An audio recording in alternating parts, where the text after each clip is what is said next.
Story time audio ബുക്സിലേക്ക് എല്ലാവർക്കും സ്വാഗതം. K Sudhakaran എഴുതിയ നോവൽ മഴമുകിൽ പക്ഷി തുടരുന്നു. ഗേറ്റിനടുത്ത് ക്രിസ്റ്റിയും സ്കൂൾ യൂണിഫോമിൽ മലർക്കൊടിയിൽ നിൽക്കുന്നത് ജാസ്മിൻ കണ്ടു. ക്രിസ്റ്റി എന്തോ പറയുന്നു. മലർക്കൊടി ലജ്ജയോടെ മുഖം കുനിക്കുന്നു. പെട്ടെന്ന് ജാസ്മിൻ്റെ ഇടനെഞ്ചിലൂടെ ഒരു കൊള്ളിയാൻ പാഞ്ഞുപോയി. കൊച്ചുറാണിയുടെ അതേ പ്രായമാണ് മലർക്കൊടി. വാതിലിന് പിന്നിൽ മറഞ്ഞു നിന്ന് അവൾ ക്രിസ്റ്റിയെയും മലർക്കൊടിയെയും നിരീക്ഷിച്ചു. എന്താണ് മലർക്കൊടി എന്ന പേരിൻ്റെ അർത്ഥം? കൗതുകത്തോടെ ക്രിസ്റ്റി ചോദിച്ചു. തെരിയാതെ സർ. അവൾ വീണ്ടും ലജ്ജയോടെ ചിരിച്ചു. മലർ എന്നാൽ പൂവ് എന്നാണ് അർത്ഥം. കൊടി എന്ന് വെച്ചാൽ എനിക്കും അറിയില്ല. ചിലപ്പോൾ പൂച്ചെണ്ട് എന്നായിരിക്കും. എന്നാലും കേൾക്കാൻ നല്ല പേരാണ് മലർക്കൊടി. പെട്ടെന്ന് എന്തോ ഓർത്തതുപോലെ മലർക്കൊടി ചുമലിൽ തൂക്കിയിരുന്ന സ്കൂൾ ബാഗ് തുറന്ന് ഒരു തടിച്ച പാക്കറ്റ് എടുത്തു. ക്രിസ്റ്റിക്ക് നീട്ടി. ഇത് ജാസ്മിൻ ടീച്ചർക്ക് കൊടുക്കണം. എന്താണിത്? അവനത് വാങ്ങി. Answer paper. കവർ ഭംഗിയായി ഒട്ടിച്ചിരുന്നു. അത് കാരണം അതിൻ്റെ ഉള്ളിൽ എന്താണുള്ളതെന്ന് അവന് മനസ്സിലാക്കാൻ കഴിഞ്ഞില്ല. അപ്പോഴേക്ക് ജാസ്മിൻ ടെസ്റ്റ് പേപ്പർ നടത്തിയോ? ഊവ എന്നർത്ഥത്തിൽ മലർക്കൊടി തലകുലുക്കി. ഇത് ജാസ്മിൻ്റെ കയ്യിൽ ഞാൻ കൊടുത്താൽ മതിയോ? അവൻ ചോദിച്ചു. പോതും. ഇറങ്ങി ചെല്ലണോ അതോ ഇവിടെ തന്നെ നിന്നാൽ മതിയോ എന്ന് ജാസ്മിൻ ഒരു നിമിഷം സംശയിച്ചു. അടുത്ത നീക്കം എന്താണെന്നറിയണമെങ്കിൽ ഇവിടെ തന്നെ നിൽക്കുന്നതാണ് നല്ലത്. ജെനി ചേച്ചി ബാത്റൂമിലാണ്. കുളിക്കുകയാണെന്ന് തോന്നുന്നു. വീടിൻ്റെ സമീപത്ത് ആരുമില്ല. ക്രിസ്റ്റി മലർക്കൊടിയോടൊപ്പം പോകുമോ അതോ വീട്ടിലേക്ക് വിളിച്ചുകൊണ്ട് വരുമോ? ഞാൻ പോറേൻ, മലർക്കൊടി പറഞ്ഞു. ആമാ ശീക്രം പോങ്കു. അവനും തമിഴ് പേശി. അത് കേട്ട് അവൾ പൊട്ടിച്ചിരിച്ചുകൊണ്ട് റോഡിലേക്കിറങ്ങി അപ്രത്യക്ഷയായി. ഒരു മൂളിപ്പാട്ടോടെ പാക്കറ്റുമായി ക്രിസ്റ്റി പടികൾ കയറി വന്നു. അപ്പോൾ ജാസ്മിൻ വാതിലിനടുത്ത് നിൽക്കുന്നുണ്ടായിരുന്നു. അയ്യോ, ഉറക്കമുണർന്നോ? ജാസ്മിനെ കാണാൻ സ്കൂളിലെ ഒരു പെൺകുട്ടി വന്നിരുന്നു. ഉറക്കമായിരിക്കുമെന്ന് വിചാരിച്ച ഞാൻ വിളിക്കാഞ്ഞത്. ദാ ഇത് ഏൽപ്പിക്കാനാ അവൾ വന്നത്. കയ്യിലിരുന്ന പാക്കറ്റ് അവൻ ജാസ്മിന് നീട്ടി. അവൾ അത് വാങ്ങി. ഏത് കുട്ടിയാ വന്നത്? അവൾ വെറുതെ എന്ന മട്ടിൽ ചോദിച്ചു. മലർക്കൊടി എന്നാണ് അവളുടെ പേര്. എനിക്കറിയാം. കോവിലൂർ മാർക്കറ്റിൽ ടീ ഷോപ്പ് നടത്തുന്ന കാന്തസ്വാമിയുടെ മകളാണ്. യൂണിഫോം ഇടുമ്പോൾ അവൾ ചെറിയ കുട്ടിയാണ്. ധാവണിയൊക്കെ ചുറ്റി അവൾ കോവിലിൽ പോകുന്നത് കണ്ടിട്ടുണ്ട്. അന്നേരം വലിയ പെണ്ണാണ്. ചിരിച്ചുകൊണ്ട് അവൻ പറഞ്ഞു. ജാസ്മിൻ്റെ മുഖം അപ്പോഴാണ് അവൻ ശ്രദ്ധിച്ചത്. പതിവ് പ്രസന്നതയില്ല, ഒരു ഗൗരവഭാവം. എന്തു പറ്റി? അവൻ തിരക്കി. ഒന്നുമില്ല. അല്ല, ജാസ്മിൻ്റെ മുഖം കണ്ടിട്ട് ഉറക്കം മതിയായില്ലെന്ന് തോന്നുന്നു. ഏയ്, അതൊന്നുമല്ല. ഞാൻ അവളോട് ചോദിച്ചു മലർക്കൊടി എന്ന പേരിൻ്റെ അർത്ഥം എന്താണെന്ന്. അവൾക്കപ്പോൾ നാണം. തമിഴ് പേരുകൾ ജാസ്മിൻ ശ്രദ്ധിച്ചിട്ടുണ്ടോ? അവർ വളരെ റൊമാൻറ്റിക്കാണ്. പറയാനും സുഖം, കേൾക്കാനും ഇമ്പം, അർത്ഥവുമുണ്ട്. മലർക്കൊടി നല്ല സ്മാർട്ടാണല്ലേ? ജാസ്മിൻ ചോദിച്ചു. അതെ, അവൾ ക്ലാസ് ലീഡറാണ്. ബോബി ചായൻ്റെ പട്ടാണി കൃഷിത്തോട്ടത്തിൻ്റെ തൊട്ടടുത്ത് കന്തസ്വാമിക്കും കുറച്ച് സ്ഥലമുണ്ട്. അവളും അമ്മയും കൂടെ അവിടെ പണിയെടുക്കുന്നത് ഞാൻ കണ്ടിട്ടുണ്ട്. മിടുക്കിയാണ് പെണ്ണ്. ക്രിസ്റ്റി മലർക്കൊടിയെ പ്രശംസിച്ചത് ജാസ്മിൻ ഒട്ടും ഇഷ്ടപ്പെട്ടില്ല. അപ്പോൾ തന്നെ അവൾ അതിൻ്റെ കാരണം സ്വയം അന്വേഷിക്കുകയും ചെയ്തു. ക്രിസ്റ്റിയിൽ അവൾ മതിപ്പുണ്ടാക്കിയത് കൊണ്ടുള്ള ഒരു തരം അസൂയയാണോ അതോ കൊച്ചുറാണിയെപ്പോലെ മലർക്കൊടിയും 15 വയസ്സുള്ള പെൺകുട്ടിയായതുകൊണ്ടാണോ?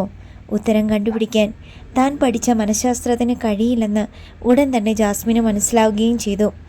ഒരൊറ്റ ദിവസം കൊണ്ട് ജാസ്മിൻ ടീച്ചർ അവർക്ക് പരീക്ഷയും നടത്തിയോ? ആശ്ചര്യഭാവത്തിൽ ക്രിസ്റ്റി ചോദിച്ചു. എന്നാരു പറഞ്ഞു? മലർക്കൊടി, ഇത് ആൻസർ പേപ്പർ അല്ലേ? അതെ, ഉത്തരക്കടലാസാണ്. ഇതും ഒരു പരീക്ഷ. കൂടുതലൊന്നും പറയാതെ ജാസ്മിൻ അവളുടെ മുറിയിലേക്ക് പോയി. അവളുടെ പെരുമാറ്റത്തിൽ എന്തോ ചില അസ്വാഭാവികതയുണ്ടെന്ന് ക്രിസ്റ്റിക്ക് തോന്നാതിരുന്നില്ല. പക്ഷേ ആ തോന്നൽ അവൻ മനസ്സിൽ തന്നെ വെച്ചു. 5 മണിയായപ്പോൾ ക്രിസ്റ്റി ബൈക്കെടുത്ത് ഹെവൻ വാലി ഹോട്ടലിലേക്ക് ഡ്യൂട്ടിക്ക് പോയി.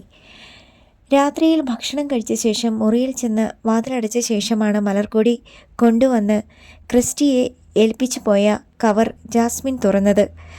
50 ചോദ്യങ്ങളടങ്ങിയ കടലാസുകളാണ് എല്ലാ പെൺകുട്ടികൾക്കും 9ാം ക്ലാസ്സിൽ കൊടുത്തത്. ഉത്തരം അടയാളപ്പെടുത്തി 30 പേരും ചോദ്യാവലി തിരിച്ചു തന്നിരിക്കുന്നു. 30 പെൺകുട്ടികളും മനസ്സ് തുറന്ന് തന്നെ ഉത്തരങ്ങൾ രേഖപ്പെടുത്തിയിരിക്കുന്നു. അവസാനത്തെ ചോദ്യാവലിയും പരിശോധിച്ചു കഴിഞ്ഞപ്പോൾ ജാസ്മിൻ ഞെട്ടിപ്പോയി. 30 കുട്ടികളിൽ പകുതിയിലേറെ പേരും ഏറ്റവും കുറഞ്ഞത് ഒരു തവണയെങ്കിലും ആൺകുട്ടികളിൽ നിന്നോ മുതിർന്ന പുരുഷന്മാരിൽ നിന്നോ ശാരീരികമായി ചൂഷണത്തിന് വിധേയരായിട്ടുണ്ട്. അതിലൊരു പെൺകുട്ടിയുടെ വെളിപ്പെടുത്തലുകൾ കണ്ടാണ് ജാസ്മിൻ ഞെട്ടിയത്. ആ പെൺകുട്ടി അത് ഇഷ്ടപ്പെടുക മാത്രമല്ല, ആഗ്രഹിക്കുകയും ചെയ്യുന്നു. പേരോ നമ്പറോ മറ്റ് തിരിച്ചറിയൽ മാർഗമോ ഇല്ലായിരുന്നത് കൊണ്ട് ഏതാണ് ആ പെൺകുട്ടി എന്ന് മനസ്സിലാക്കാൻ പറ്റില്ല. ഒരുപക്ഷേ മലർക്കൊടിയായിരിക്കുമോ അത്? എങ്കിൽ അവളെക്കുറിച്ച് ജാഗ്രത വേണം. എന്ത് ജാഗ്രത? ചിന്തിച്ചിട്ട് ജാസ്മിന് ഒരെത്തും പിടിയും കിട്ടിയതില്ല. ഉറക്കം വരാതെ അവൾ തിരിഞ്ഞും മറിഞ്ഞും കിടന്നു. രാത്രി 8 മണി.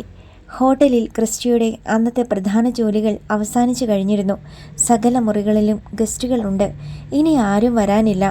ആർക്കെങ്കിലും എന്തെങ്കിലും പരാതികൾ ഉണ്ടെങ്കിൽ അത് പരിഹരിച്ചാൽ മാത്രം മതി. തണുപ്പിൻ്റെ ആധിക്യം കാരണം ജനാലകളും വാതിലുകളും ഭദ്രമായി അടച്ചു കഴിഞ്ഞിരിക്കുന്നു. ഡൈനിങ് ഹാളിൽ ഗസ്റ്റുകളുടെ സംസാരവും പ്ലേറ്റുകളും ഗ്ലാസുകളും കൂട്ടിമുട്ടുന്നതിൻ്റെ ശബ്ദവും കേൾക്കുന്നുണ്ടായിരുന്നു. 2 ആഴ്ച മുമ്പാണ് അവൻ ഫേസ്ബുക്കിൽ ഒരു പ്രൊഫൈൽ ഉണ്ടാക്കിയത്. പഴയ സ്കൂൾ സുഹൃത്തുക്കളെ കണ്ടുപിടിക്കുകയായിരുന്നു പ്രധാനം.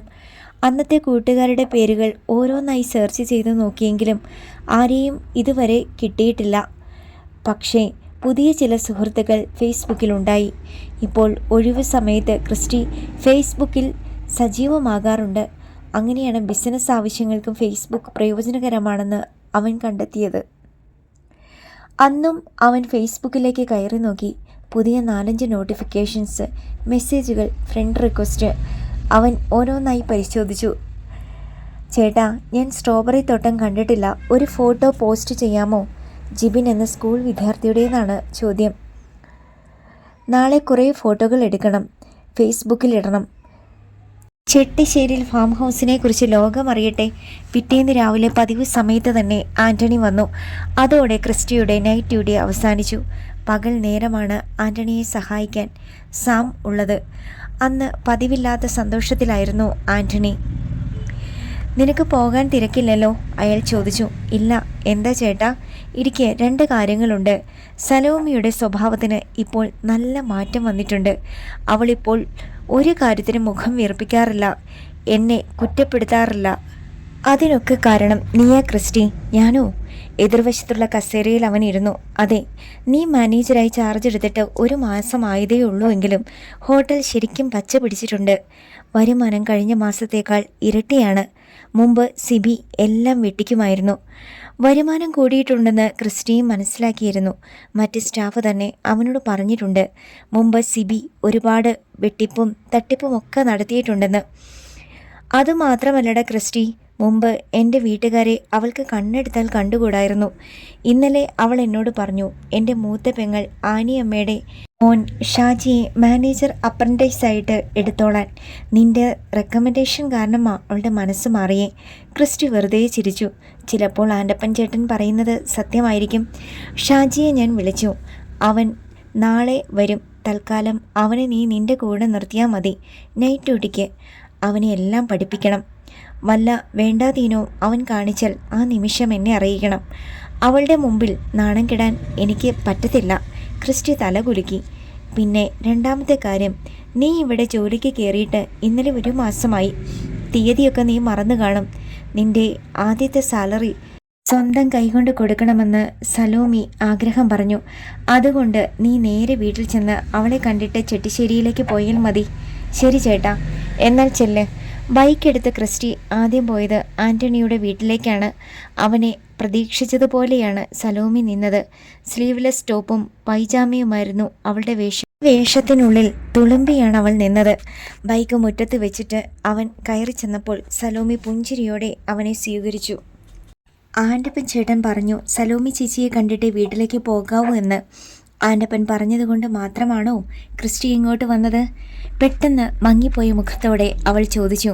അയ്യോ അല്ല, സലോമി ചേച്ചിയെ കാണുന്നതും സംസാരിക്കുന്നതും സുഖമുള്ള കാര്യമാണ്. അത് ഞാൻ വേണ്ടെന്ന് വെക്കുമോ? അവളുടെ കണ്ണുകൾ ഉടൻ തിളങ്ങി. സത്യം, അത് ഇത്ര നാളായിട്ടും ചേച്ചിക്ക് മനസ്സിലായില്ലേ? വാക്കുകൾ കൊണ്ട് ഒരാളെ സന്തോഷിപ്പിക്കുന്നതിൽ ഒരു തെറ്റുമില്ല. ചെലവൊന്നുമില്ലാത്ത ഉപകാരം. മനസ്സിലായി. നീ വാ ക്രിസ്റ്റി. അവൻ്റെ കൈ പിടിച്ച് സലോമി ഉള്ളിലേക്ക് കൊണ്ടുപോയി. നീ ഇരിക്കെ. അവൻ സെറ്റിയിലിരുന്നു. സലോമി അകത്ത് ചെന്ന് ഒരു ചെറിയ കവറുമായി വന്നു. എന്നിട്ട് അവൻ്റെ മുമ്പിൽ നിന്നു. ഇത് മേടിക്ക്. അവൾ കവർ അവൻ്റെ നേർക്ക് നീട്ടി. എന്താണിത്? അവൻ ചോദിച്ചു. തുറന്നു നോക്ക്, പുഞ്ചിരിയോടെ അവൾ പറഞ്ഞു. ക്രിസ്റ്റി അത് വാങ്ങി നോക്കി. കവറിനുള്ളിൽ 1000-ൻ്റെ പുതുപുത്തൻ നോട്ടുകളായിരുന്നു. നിന്റെ 1 മാസത്തെ ശമ്പളമാണ്. താങ്ക്സ് ചേച്ചി. എത്രയുണ്ടെന്ന് എണ്ണി നോക്കണ്ടേ? 15,000 കാണും. എനിക്ക് ചേച്ചിയെ വിശ്വാസമാ. അതല്ല, എണ്ണി നോക്കണം. അവൻ നോട്ടുകൾ എണ്ണി നോക്കി. 25, 25,000 രൂപ. അവൻ ആശ്ചര്യത്തോടെ അവളുടെ മുഖത്തേക്ക് തലയുയർത്തി നോക്കി. കഴിഞ്ഞ മാസം നല്ല ബിസിനസ്സാണ് നമുക്ക് കിട്ടിയത്. ഇത് തുടക്കം മാത്രം, ഇനിയും കൂടും. അവൾ സെറ്റിയിൽ അവൻ്റെ അടുത്ത് തൊട്ടുരുമ്മിയിരുന്നു. ക്രിസ്റ്റി, എനിക്ക് നിന്നെ എന്തിഷ്ടമാണെന്നറിയാമോ? അവൾ പറഞ്ഞു. അറിയാം. എന്തറിയാമെന്ന്? എല്ലാം അറിയാം. അവൻ ചിരിച്ചു. എന്നിട്ടാണോ? അവൾ പരിഭവത്തോടെ അവനെ നോക്കി. സലോമി ചേച്ചി എൻ്റെ ബോസാണ്. ഞാൻ ചേച്ചിയുടെ സ്റ്റാഫും. അത് ഞാൻ മറക്കാൻ പാടില്ല. രക്ഷപ്പെടാനാണോ വഴികളില്ലാത്തത്? സ്റ്റാഫല്ലായിരുന്നെങ്കിൽ? അവൾ ചോദിച്ചു. അത് പിന്നെ ഞാൻ പറയണോ? ആദ്യത്തെ ശമ്പളമല്ലേ ചേച്ചി. എനിക്ക് ഇത് കൊണ്ടു ചെന്ന് ബോബിച്ചായനെയും ജെനി ചേച്ചിയും ഒക്കെ കാണിക്കാൻ ധൃതിയായി. ക്രിസ്റ്റി എഴുന്നേറ്റു. ജാസ്മിൻ പോയോ? ഇല്ല. എന്നാണ് പോകുന്നത്? അറിയില്ല. ഞാനിനി പോട്ടെ ചേച്ചി. അവൾ പെട്ടെന്ന് അവൻ്റെ കൈ പിടിച്ചു നിർത്തി. നിന്നെ എനിക്ക് വിടാൻ തോന്നുന്നില്ല ക്രിസ്റ്റി. എൻ്റെ അടുത്ത് ഇങ്ങനെ കുറേ നേരം ഇരുന്നുകൂടെ? എനിക്ക് വലിയ ഇഷ്ടമാണ് നിന്നെ ഇങ്ങനെ. അവൾ 2 കൈകളും എടുത്ത് അവനെ ചുറ്റിപ്പിടിച്ചു. എനിക്കും ഇഷ്ടമാണ്.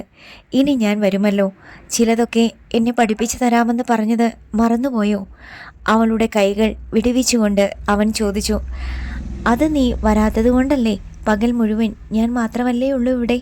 ഗേറ്റ് ഉള്ളിൽ നിന്ന് പൂട്ടിയാൽ പിന്നെ ഒരു പൂച്ച കുഞ്ഞു പോലും കയറി വരത്തില്ല. വൈനും ജാമും ഒക്കെ ഉണ്ടാക്കാൻ പഠിപ്പിച്ചു തരാമെന്ന് ചേച്ചി പറഞ്ഞത് മറന്നോ? ഓ അതോ. നീ വരാത്തത് കൊണ്ടല്ലേ. നാളെ വാ. വരാം. സ്ട്രോബെറി പഴങ്ങൾ കിട്ടുമോയെന്ന് നോക്കട്ടെ. ക്രിസ്റ്റി ഉടൻ തന്നെ യാത്ര പറഞ്ഞിറങ്ങി. നേരെ സ്ട്രോബെറി പാടത്തേക്കാണ് അവൻ പോയത്. ഫേസ്ബുക്കിൽ പോസ്റ്റ് ചെയ്യാൻ കുറച്ച് ഫോട്ടോകൾ എടുക്കണം. ബൈക്ക് റോഡരികിൽ പാർക്ക് ചെയ്തിട്ട് അവൻ പാടത്തേക്ക് ഇറങ്ങി ചെന്നു. തൊട്ടടുത്ത പാടങ്ങളിൽ സ്ത്രീകളും പുരുഷന്മാരും ജോലി ചെയ്യുന്നുണ്ട്. കള പറിക്കലും വളമിടിയിലും. ക്രിസ്റ്റി ചെന്നപ്പോൾ അവരുടെ തൊട്ടടുത്തുള്ള പാടത്ത് മലർക്കൊടിയും അവളുടെ അമ്മ ലക്ഷ്മിയും കളകൾ പറിച്ചു നീക്കിക്കൊണ്ട് നിൽക്കുന്നു. ഇന്ന് ക്ലാസ്സിൽ പോയില്ലേ മലർക്കൊടി? അവൻ ചോദിച്ചു. ഇന്ന് സാറ്റർഡേ ക്ലാസ്സില്ല സർ, അവൾ പറഞ്ഞു. ശനിയാഴ്ചയാണല്ലോ എന്ന കാര്യം അപ്പോഴാണ് അവനും ഓർമ്മ വന്നത്. ബോബി സാറിൻ്റെ തമ്പി ക്രിസ്റ്റിയെ അവൾ അത്തയ്ക്ക് പരിചയപ്പെടുത്തി. ചേല ചുറ്റിയ ഒരു സ്ത്രീ. അവർ ചിരിച്ചപ്പോൾ മൂക്കുത്തിയിലെ വെള്ളക്കല്ലും തിളങ്ങി. ക്രിസ്റ്റി മൊബൈലിലെ ക്യാമറയിൽ സ്ട്രോബെറികളുടെ കുറേ ഫോട്ടോകൾ എടുത്തു. എന്തിനാണ് സർ ഫോട്ടോ? മലർക്കൊടി അടുത്ത് വന്ന് കൗതുകത്തോടെ ചോദിച്ചു. ഫേസ്ബുക്കിൽ കൊടുക്കാനാ, അതായത് ഇൻ്റർനെറ്റ്. എൻ്റെ ഫോട്ടോയും കൊടുക്കാമോ? നിഷ്കളങ്കമായ ചിരിയോടെ മലർക്കൊടി ചിരിച്ചു. അപ്പോഴാണ് അവൻ്റെ മനസ്സിലൊരാശയം രൂപപ്പെട്ടത്. കൈ നിറയെ സ്ട്രോബെറി പഴങ്ങളുമായി നിൽക്കുന്ന മലർക്കൊടിയത് ചിരിക്കുന്ന ഫോട്ടോ നന്നായിരിക്കും. നീല ബ്ലൗസും നീളൻ പാവാടയും ചുവപ്പ് ധാവണിയുമായിരുന്നു അവളുടെ വേഷം. കടഞ്ഞെടുത്തതുപോലെയായിരുന്നു അല്പം ഒന്ന് ഇരുണ്ട നിറമുള്ള അവരുടെ ശരീരം. 2 കൈയിലും നിറയെ അവൻ പച്ചയും പഴുത്തതുമായ സ്ട്രോബെറി പഴങ്ങൾ പറിച്ചു കൊടുത്തു. കടും പച്ചയും തെളിഞ്ഞ ചുവപ്പും നിറമുള്ള പഴങ്ങൾ. മലർക്കൊടിയുടെ 4-5 ഫോട്ടോകൾ അവൻ എടുത്തു. എല്ലാം ഒന്നിനൊന്ന് മെച്ചം. മകളുടെ ഫോട്ടോ അമ്മയ്ക്കും ഇഷ്ടപ്പെട്ടു. താങ്ക്സ് മലർക്കൊടി. ആദ്യത്തെ ശമ്പളം കിട്ടിയ കാര്യം വീട്ടിൽ ചെന്ന് ബോബിയോടും ജെനിയോടും ക്രിസ്റ്റി പറഞ്ഞു. ജാസ്മിനും ഉണ്ടായിരുന്നു അടുത്ത്. എനിക്കെന്ത് മേടിച്ചു തരും നീ? സന്തോഷത്തോടെ ജെനി ചോദിച്ചു. ഡ്രസ്സാണ് എൻ്റെ മനസ്സിലുള്ളത്. ചുരിദാർ വേണോ അതോ സാരി വേണോ? ഇഷ്ടമുള്ളത് പറഞ്ഞാൽ മതി. എനിക്ക് നീ ഒരു 5,000 രൂപ ഇങ്ങ് തന്നാൽ മതി. എനിക്കിഷ്ടമുള്ളത് ഞാൻ മേടിച്ചോളാം. അപ്പോൾ തന്നെ 1000-ൻ്റെ 5 നോട്ടുകളെടുത്ത് അവൻ അയാൾക്ക് കൊടുത്തു. ജാസ്മിൻ പ്രതീക്ഷയോടെ അവനെ നോക്കി. ജാസ്മിന് ഞാനൊരു സമ്മാനം മേടിച്ചു തരുന്നുണ്ട്. അവൾ അത് കേട്ട് പുഞ്ചിരിച്ചു. അന്ന് ഹെമൻ വാലി ഹോട്ടലിൽ ചെന്നപ്പോൾ സഞ്ജയ് അയാളുടെ മുറിയിലേക്ക് ക്രിസ്റ്റിയെ വിളിപ്പിച്ചു. എന്തെങ്കിലും കംപ്ലൈൻറ്റ് പറയാനായിരിക്കും എന്നാണ് അവൻ വിചാരിച്ചത്. ക്രിസ്റ്റി താമസിക്കുന്നത് കോവലൂരല്ലേ? അതെ. ഈ കക്ഷിയെ അവിടെ വെച്ച് കണ്ടിട്ടുണ്ടോ? ലാപ്ടോപ്പ് തിരിച്ചു വെച്ച് സഞ്ജയ് അവനെ കാണിച്ചു. അതിൻ്റെ സ്ക്രീനിൽ ജാസ്മിൻ്റെ മനോഹരമായൊരു ഫോട്ടോ നിറഞ്ഞു നിന്നിരുന്നു. എൻ്റെ ഗേൾഫ്രണ്ടാണ്, അവളെ തപ്പി ഇറങ്ങിയതാ ഞാൻ. അയാളുടെ മുഖത്തേക്ക് ക്രിസ്റ്റി തറച്ചു നോക്കി. എന്താണ് സാറിൻ്റെ ഗേൾഫ്രണ്ടിൻ്റെ പേര്? ജാസ്മിൻ. ക്രിസ്റ്റി സ്തബ്ധനായി നിന്നു. കേട്ടത് വിശ്വസിക്കാനാവാതെ ക്രിസ്റ്റി അയാളെ ഒന്ന് നോക്കി. ജാസ്മിനെക്കുറിച്ച് ഈ തെമ്മാടി എന്തൊക്കെയാണ് വിളിച്ചു കൂവിയത്? ഇതിങ്ങനെ വെറുതെ വിട്ടാൽ പറ്റില്ല. പെട്ടെന്ന് അവൻ ഒരു പുഞ്ചിരി അഭിനയിച്ചു. സാർ, ജാസ്മിൻ എന്ന് പറഞ്ഞാൽ നല്ല മുല്ലപ്പൂവാണ്, അല്ലാതെ പിച്ചിയല്ല. അവൻ സഞ്ജയനെ തിരുത്തി. പിച്ചിയായാലും മുല്ലയായാലും മണമുള്ള പൂവല്ലേ ക്രിസ്റ്റി? അതുമാത്രം നോക്കിയാൽ മതി. മുല്ലപ്പൂവിന് ഒരു തരം മാദക ഗന്ധമാണ്, പിച്ചിപ്പൂവിൻ്റേത് സൗമ്യമായ സുഗന്ധവും. മനസ്സിലായില്ലേ? ജാസ്മിൻ്റേത് സൗമ്യമായ സുഗന്ധമാണ്. സഞ്ജയ് പിച്ചിപ്പൂവിൻ്റെ മണം ആസ്വദിക്കുന്ന മട്ടിൽ കണ്ണുകളിൽ ലഹരിയുമായി നിന്നു. സാറിൻ്റെ ഗേൾഫ്രണ്ടിന് എന്ത് സംഭവിച്ചു? ഒന്നും അറിയാത്ത മട്ടിൽ ക്രിസ്റ്റി ചോദിച്ചു. ഇതൊരു നീണ്ട കഥയാണല്ലോ. അവൾ പോണ്ടിച്ചേരി യൂണിവേഴ്സിറ്റിയിൽ MA പഠിക്കുകയാണ്. നിസ്സാര വിഷയമൊന്നുമല്ല, സൈക്കോളജി, അതായത് മനുഷ്യ മനഃശാസ്ത്രം. ശരിയാണ്, പോണ്ടിച്ചേരി യൂണിവേഴ്സിറ്റിയിൽ ജാസ്മിൻ മനഃശാസ്ത്രം പഠിക്കുന്ന വിദ്യാർത്ഥിയാണ്. അത്രയും ശരി. ഞാനവിടെ വേറൊരു വിഷയത്തിൽ റിസർച്ച് ചെയ്യുകയാണ്. ക്യാമ്പസിൽ വെച്ച് ഞങ്ങൾ തമ്മിൽ അടുത്തു, എല്ലാ അർത്ഥത്തിലും അടുത്തു. എൻ്റെ റൂമിൽ അവൾ പതിവായി വരാറുണ്ട്. സഞ്ജയ് കണ്ണുകൾ ഒന്നടച്ച് ഒരു കള്ളച്ചിരി ചിരിച്ചു.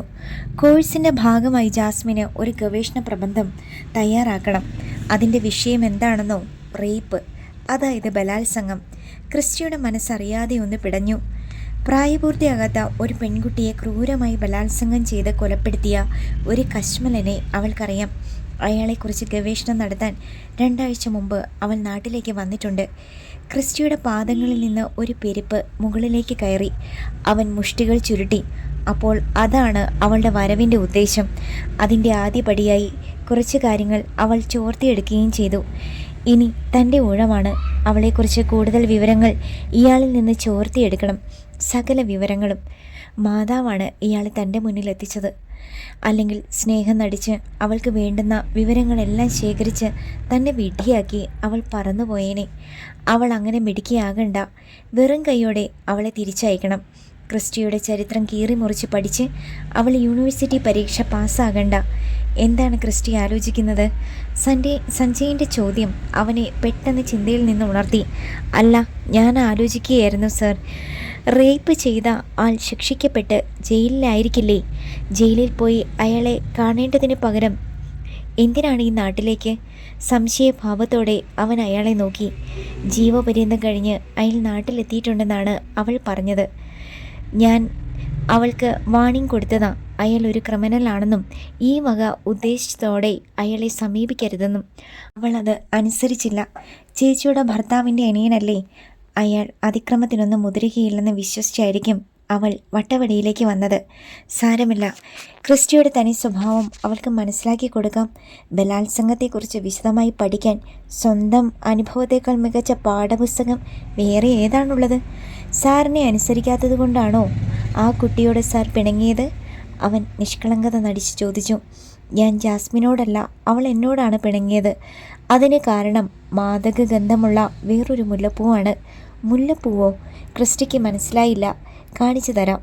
ലാപ്ടോപ്പിൻ്റെ സ്ക്രീനിൽ നിന്ന് ജാസ്മിനെ സഞ്ജയ് ഒളിപ്പിച്ചു. എന്നിട്ട് വേറൊരു പെണ്ണിനെ കൊണ്ടുവന്നു. അല്പമൊന്ന് കൊഴുത്തുരുണ്ട ഒരു പെണ്ണ്. ഇതാണ് ആ മുല്ലപ്പൂവ്, അഥവാ ട്രീസ. ട്രീസ ജാസ്മിൻ്റെ കൂട്ടുകാരിയും ഹോസ്റ്റലിലെ റൂംമേറ്റുമാണ്. ട്രീസയെയാണ് ഞാൻ ആദ്യം വളച്ചത്. അത് കാരണം അവളാണ് എൻ്റെ റൂമിൽ ആദ്യം വന്നത്. ട്രീസ സമർത്ഥയാണ്. ഞങ്ങൾ തമ്മിലുള്ള ഏർപ്പാടുകളെക്കുറിച്ച് ഒരു സൂചന പോലും കൂട്ടുകാരിക്ക് കൊടുത്തില്ല. പെട്ടെന്ന് എന്തോ ഓർത്തതുപോലെ അയാൾ ക്രിസ്റ്റിയുടെ മുഖത്തേക്കൊന്ന് നോക്കി. കഴിക്കുമോ? അയാൾ ചോദിച്ചു.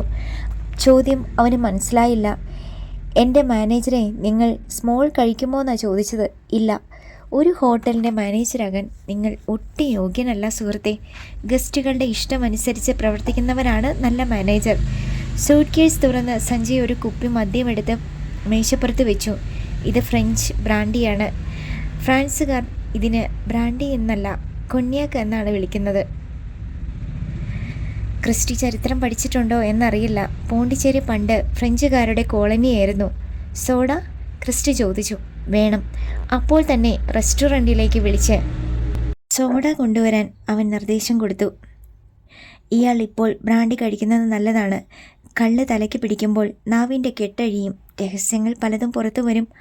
അപ്പോൾ ഞാൻ പറഞ്ഞു വരുന്നത് അതേ ട്രീസിയെക്കുറിച്ചായിരുന്നല്ലോ. എനിക്കൊരു പ്രത്യേക സ്വഭാവമുണ്ട്. ചിലപ്പോൾ അതൊരു പെർവേർഷനായിരിക്കും. ഒരു പെണ്ണ് എൻ്റെ റൂമിൽ വന്നാൽ ഞാനത് തുടക്കം മുതൽ ഒടുക്കം വരെ എൻ്റെ ക്യാമറയിൽ ഷൂട്ട് ചെയ്യും. അവരത് സമ്മതിക്കത്തില്ല. അതുകൊണ്ട് ഒളി ക്യാമറ ഉപയോഗിച്ചാണ് സംഭവം നടത്തുന്നത്. സഞ്ജയ് പൊട്ടിച്ചിരിച്ചു. വാതിലിൽ മുട്ടിയിട്ട് സന്തോഷ് 1/2 ലിറ്ററിൻ്റെ സോഡയുമായി വന്നു. അവനത് ക്രിസ്റ്റിയെ ഏൽപ്പിച്ചിട്ട് നിശബ്ദം പിൻവാങ്ങി. ക്രിസ്റ്റി ഒരു ഗ്ലാസ് എടുത്ത് തുടച്ച് വൃത്തിയാക്കി അതിലേക്ക് 2 വിരൽപ്പാടോളം ബ്രാൻഡി പകർന്നു. പിന്നെ സോഡ കുപ്പി തുറന്ന് ഗ്ലാസ്സിലേക്ക് ഒഴിച്ചു. ബ്രാൻഡിയിൽ സോഡ നുരഞ്ഞു. Thanks Christy, now you are a perfect barman. Glass വാങ്ങിക്കൊണ്ട് അയാൾ പറഞ്ഞു. ക്രിസ്റ്റി ഒന്നും മിണ്ടിയില്ല. സഞ്ജയ് ബ്രാൻഡി ഒരു കവിൾ കുടിച്ചു. ട്രീസ ഒന്നാം തരം പെർഫോമറാണ്. ഞാനതെല്ലാം ഒരു പെൻ ഡ്രൈവിൽ സ്റ്റോർ ചെയ്തു വെച്ചിരുന്നു. പക്ഷേ ആ പെൻ ഡ്രൈവ് എൻ്റെ കയ്യിൽ നിന്ന് മിസ്സായി. ജാസ്മിൻ എൻ്റെ റൂമിൽ വന്നിട്ട് പോയതിന് ശേഷമാണ് അത് കാണാതായത്. എൻ്റെ ബലമായ സംശയം അവളാണ് അത് ചൂണ്ടിക്കൊണ്ട് പോയതെന്നാണ്. ക്രിസ്റ്റി ശബ്ദിക്കാനാവാതെ നിന്നു.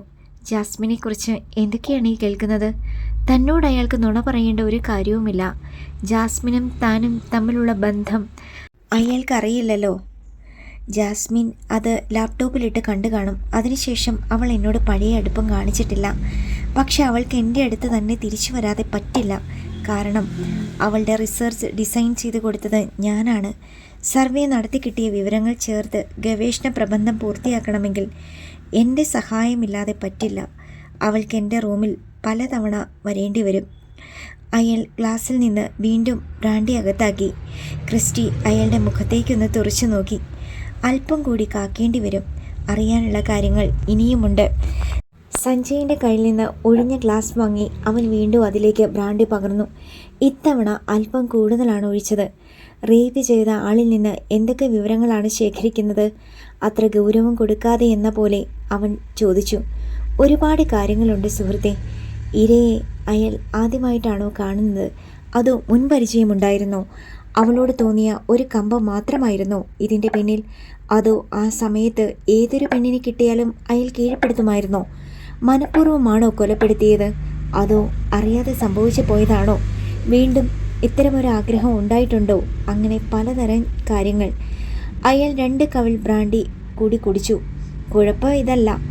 ഇങ്ങനെ ഓരോ വിഷയങ്ങൾ കുത്തി കുത്തി ചോദിച്ച് അയാളെ ചെകുത്താനെ അവൾ വീണ്ടും ഉണർത്തിയാൽ, അവളുടെ മേലേക്ക് അയാൾ ചാടി വീണാൽ തീർന്നില്ലേ അവളുടെ ജീവിതം? അങ്ങനെ സംഭവിക്കാതെ നോക്കാനാണ് ഞാൻ അന്വേഷിച്ചിറങ്ങിയത്. കാരണം അവളെ എനിക്ക് ഇനിയും വേണം. കൊതി തീർന്നിട്ടില്ല എനിക്ക്.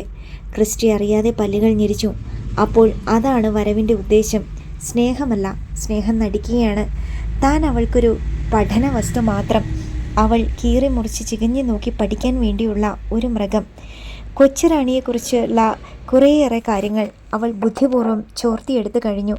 ബാക്കി അറിയാനുള്ള ചോദ്യങ്ങളുമായി അവൾ കാത്തിരിക്കുകയാവും. ക്രിസ്റ്റി ആരാണെന്ന് അവൾ അറിയാൻ പോവുകയാണ്. ക്രിസ്റ്റിയുടെ യഥാർത്ഥ മുഖം അവൾ നാളെ തന്നെ കാണും. ഞാൻ പോവുകയാണ് സർ. ഇനി എന്തെങ്കിലും ആവശ്യമുണ്ടോ? അവൻ ചോദിച്ചു. ഇപ്പോൾ വേറൊന്നും വേണ്ട ക്രിസ്റ്റി. നിങ്ങൾ തമ്മിൽ എനിക്ക് വേണ്ടി ജാസ്മിനെ കണ്ടുപിടിച്ചു തരണം. ഞാൻ അവളെ ഈ റൂമിൽ കൊണ്ടുവരും. രഹസ്യ ക്യാമറ ഞാൻ കൊണ്ടുവന്നിട്ടുണ്ട്. ക്രിസ്റ്റിക്ക് സമയമുണ്ടെങ്കിൽ ഞാനൊരു വീഡിയോ കാണിക്കാം. അയാളുടെ നാവ് കുഴഞ്ഞു വരുന്നുണ്ടായിരുന്നു. വേണ്ട sir, thank you, good night. Christy വാതിൽ തുറന്ന് പുറത്തേക്കിറങ്ങി. ജാസ്മിൻ, നീ ബലാത്സംഗത്തെക്കുറിച്ച് പഠിക്കാനല്ലേ കഷ്ടപ്പെട്ട് വട്ടവട വരെ വന്നത്? കേട്ട വിവരങ്ങളെക്കാൾ നല്ലത് ആ സംഭവം എന്താണെന്ന് അനുഭവിക്കുന്നതല്ലേ? നേരം ഒന്ന് വെളുത്തോട്ടെ. നേരം വെളുത്തിട്ടും ജാസ്മിൻ എഴുന്നേൽക്കാതെ കമ്പിളി പുതപ്പിനുള്ളിൽ കണ്ണുകൾ അടച്ചു കിടന്നു. ആണ്ടിൽ 365 ദിവസവും ജനിച്ചേച്ചി എങ്ങനെ ഈ തണുപ്പ് സഹിച്ചു കഴിയുന്നു എന്നോർത്ത് അവൾ അത്ഭുതപ്പെട്ടു. ചിലപ്പോൾ കടലിൽ നിന്ന് തണുത്ത കാറ്റ് വീട്ടിലേക്ക് കയറി വരും. ചിലപ്പോൾ ഉപ്പ് രസമുള്ള വരണ്ട കാറ്റായിരിക്കും. 22 വയസ്സുവരെ കടൽ തീരത്ത് ജീവിച്ചവളാണ് ജനിച്ചേച്ചി. പെട്ടെന്നൊരു ദിവസം മുതൽ പർവ്വതനിരകൾക്കിടയിലെ ഈ കോച്ചി വലിക്കുന്ന തണുപ്പുമായി ചേച്ചിക്ക് എങ്ങനെ പൊരുത്തപ്പെട്ടു പോകാൻ കഴിഞ്ഞു? കെട്ടിപ്പിടിച്ച് കിടക്കാൻ ചൂടുള്ള ഒരാൺ ശരീരം തൊട്ടടുത്തുണ്ടെങ്കിൽ ഈ തണുപ്പ് അറിയുകയില്ലായിരിക്കും. എന്തുകൊണ്ടോ പെട്ടെന്ന് അവൾക്ക് ക്രിസ്റ്റിയെ ഓർമ്മ വന്നു. ബോബിച്ചായനേക്കാൾ സുന്ദരനാണ് ക്രിസ്റ്റി, കരുത്തുള്ളവനുമാണ്. ജയിലിൽ വെച്ച് ക്രിസ്റ്റി അധ്വാനിച്ചിട്ടുണ്ടായിരിക്കണം, അല്ലെങ്കിൽ നിരന്തരമായി വ്യായാമം ചെയ്തിട്ടുണ്ടായിരിക്കും. ബയോഡേറ്റ തയ്യാറാക്കുമ്പോൾ ക്രിസ്റ്റിക്ക് ഒരു കോളത്തിൽ കറുത്ത മഷി കോരി ഒഴിക്കേണ്ടി വരും. അതുമാത്രമാണ് ഒരു ഇരുണ്ട അധ്യായം ക്രിസ്റ്റിയുടെ ജീവിതത്തിലുള്ളത്. അല്പനേരം അവൾ പലതും ആലോചിച്ച് കിടന്നു. അപ്പോഴാണ് അടുക്കളയിൽ പാത്രങ്ങൾ കൂട്ടിമുട്ടുന്ന ശബ്ദം കേട്ടത്. ഇനി ഇങ്ങനെ കിടക്കുന്നത് ശരിയല്ല. ജിനി ചേച്ചിയെ വീട്ടുജോലികളിൽ സഹായിക്കാൻ കിട്ടുന്ന അവസരങ്ങൾ പാഴാക്കി കളയരുത്. ജാസ്മിൻ എഴുന്നേറ്റ് പല്ല് ബ്രഷ് ചെയ്തിട്ട് അടുക്കളയിലേക്ക് ചെന്നു.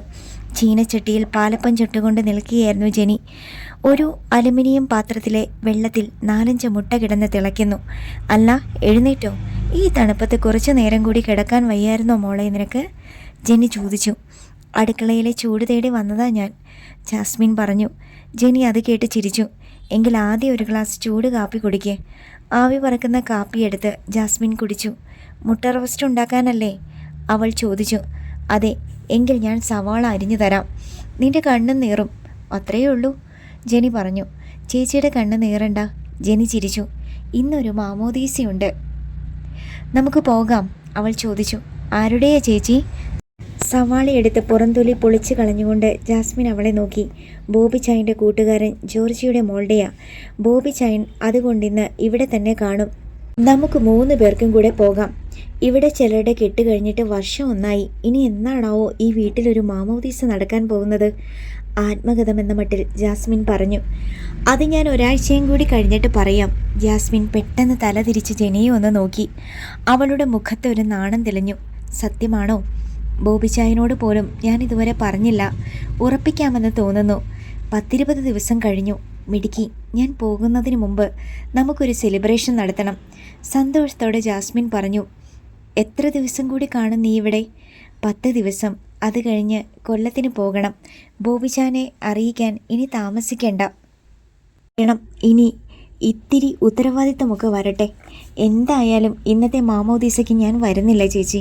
ഒരു പരിചയവുമില്ലാത്ത ആളുകളുടെ അടുത്ത് ഞാനൊരു അധികപ്പറ്റാവും. അത് സാരമില്ല, നീ എൻ്റെ അനിയത്തിയല്ലയോ? എന്നാലും വേണ്ട ചേച്ചി. ജെനി പിന്നെ അവളെ നിർബന്ധിച്ചില്ല. 10 മണിയായപ്പോഴേക്ക് ജെനിയും ബോബിയും പള്ളിയിലേക്ക് പോകാൻ വേഷം ധരിച്ച് തയ്യാറായി. ക്രിസ്റ്റിയെ ഇതുവരെ കണ്ടില്ലല്ലോ, ബോബി പറഞ്ഞു. ഈ സമയത്ത് അവൻ വരാറുള്ളതാണല്ലോ. ചിലപ്പോൾ ആൻ്റപ്പൻ്റെ വീട്ടിൽ പോയി കാണും. അത് സാരമില്ല ചേച്ചി, ഞാനിവിടെ ഉണ്ടല്ലോ, ജാസ്മിൻ പറഞ്ഞു. ക്രിസ്റ്റിയെ ഒറ്റയ്ക്ക് കിട്ടാൻ ഒരവസരത്തിനായി ജാസ്മിൻ കാത്തിരിക്കുകയായിരുന്നു. ചില കാര്യങ്ങൾ അവനോട് തുറന്നു ചോദിക്കാനുണ്ട്. വീട്ടിൽ വേറെ ആരുമില്ലെങ്കിൽ മാത്രമേ അവൻ മനസ്സ് തുറക്കാൻ സാധ്യതയുള്ളൂ. കാറെടുത്ത് ബോബിയും ജെനിയും പള്ളിയിലേക്ക് പോയി. ജാസ്മിൻ അവളുടെ മുറിയിലേക്ക് ചെന്ന് ബാഗിൽ നിന്ന് ഒരു നോട്ട് ബുക്ക് എടുത്തു. ക്രിസ്റ്റിയോട് ചോദിക്കാനുള്ള ചോദ്യങ്ങളുടെ ഒരു ലിസ്റ്റ് നേരത്തെ തന്നെ അവൾ തയ്യാറാക്കി വെച്ചിട്ടുണ്ടായിരുന്നു. അതൊന്ന് ഓർമ്മ പുതുക്കണം. സാധാരണ മട്ടിൽ സംസാരിക്കുന്നതിൻ്റെ ഇടയിലാണ് ആ ചോദ്യങ്ങൾ ചോദിക്കേണ്ടത്. ക്രിസ്റ്റിക്ക് ഒരു സംശയം ഉണ്ടാകാൻ പാടില്ല. സംശയമുണ്ടായാൽ സത്യം പറയുകയില്ല. അല്പനേരം കഴിഞ്ഞപ്പോൾ ഗേറ്റ് തുറന്ന് ബുള്ളറ്റ് കയറി വരുന്ന ശബ്ദം അവൾ കേട്ടു. ആദ്യം ബ്രേക്ക്ഫാസ്റ്റ് കൊടുക്കണം, എന്നിട്ട് മതി. ജാസ്മിൻ മുൻവശത്തെ മുറിയിലേക്ക് ചെന്ന് വാതിൽ തുറന്നു. ബൈക്ക് സ്റ്റാൻഡിൽ വെച്ചിട്ട് പടികൾ കയറി വരുന്നുണ്ടായിരുന്നു ക്രിസ്റ്റി. ഗുഡ് മോർണിംഗ് പറയാൻ നാവെടുത്തെങ്കിലും അവൻ്റെ മുഖം കണ്ടപ്പോൾ അവളൊന്ന് മടിച്ചു. ഇത്രയേറെ ക്ഷീണിതനായി അവൾ മുമ്പൊരു ദിവസവും അവനെ കണ്ടിട്ടില്ലായിരുന്നു. എന്തു പറ്റി ക്രിസ്റ്റി? ഇന്നലെ ഒട്ടും ഉറങ്ങാൻ പറ്റിയില്ലേ? അവൾ ചോദിച്ചു. ഇല്ല. എന്തുകൊണ്ടെന്നറിയാമോ? നീ കാരണം, അവൻ ഗൗരവഭാവത്തിൽ പറഞ്ഞു. എന്നിട്ട് കോണിപ്പടികൾ കയറി മുകളിലേക്ക് പോയി. ജാസ്മിൻ ഒന്നും മനസ്സിലായില്ല. ഒരു രാത്രി കൊണ്ട് ക്രിസ്റ്റിക്ക് എന്താണ് സംഭവിച്ചത്? അവൾ കോണിപ്പടികൾ കയറി മുകളിലേക്ക് ചെന്നു. അവൻ്റെ മുറി അടഞ്ഞു കിടക്കുകയായിരുന്നു. അപ്പോൾ അവൾ വാതിലിൽ മുട്ടി. ക്രിസ്റ്റി. അവൻ കതക് തുറന്നു. എന്താണ് ക്രിസ്റ്റി? എന്തു പറ്റി? അവൾ ഉത്കണ്ഠയോടെ ആരാഞ്ഞു. എനിക്ക് നിന്നോട് സംസാരിക്കാനുണ്ട്. ഇപ്പോഴല്ല, ഒറ്റയ്ക്ക്, അവൻ പറഞ്ഞു. ഞാനിപ്പോൾ ഒറ്റയ്ക്കാണ്. ബോബിച്ചായനും ജനിച്ചേച്ചിയും കൂടെ കൂട്ടുകാരൻ്റെ കുഞ്ഞിൻ്റെ മാമോദീസയിൽ പങ്കെടുക്കാൻ പോയേക്കുക. തലേ ദിവസം ബോബിച്ചായൻ അക്കാര്യം പറഞ്ഞിരുന്നത് അവന് ഓർമ്മയിൽ വന്നു. കേറകത്തേക്ക്, അവൻ കൽപ്പിച്ചു. പേടി കൂടാതെ അവൾ അവൻ്റെ മുറിയിലേക്ക് കയറി. അവൻ വാതിലടിച്ച് ബോൾട്ടിട്ടു. എന്നിട്ട് അവളെ അഭിമുഖീകരിച്ചു. എനിക്ക് ചിലതൊക്കെ അറിയാനുണ്ട്. സത്യം മാത്രമേ പറയാവൂ. ഒരു പെണ്ണിനെ ശ്വാസം മുട്ടിച്ച് കൊന്ന കൈകളാണിത്, അറിയാമല്ലോ. അവൻ്റെ കണ്ണുകളിൽ കണ്ട പക അവളെക്കുറിച്ച് അധൈര്യപ്പെടുത്താതിരുന്നില്ല. ചോദിക്ക്, എന്താണ് ക്രിസ്റ്റിക്ക് അറിയേണ്ടത്? എന്നിട്ട് അവൾ അവൻ്റെ കണ്ണുകളെ നേരിട്ടു. എന്തിനാണ് നീ ഇപ്പോൾ വട്ടവടയിലേക്ക് വന്നത്? അവൻ ചോദിച്ചു. അതോ, വട്ടവടയിലേക്ക് വരാൻ ഞാൻ ഒരുപാട് നാളായി ആഗ്രഹിക്കുന്നു. ജനിച്ചേച്ചിയുടെ അടുത്ത് വന്ന് കുറച്ച് ദിവസം താമസിക്കാൻ ഇപ്പോഴാണ് അവസരം കിട്ടിയത്.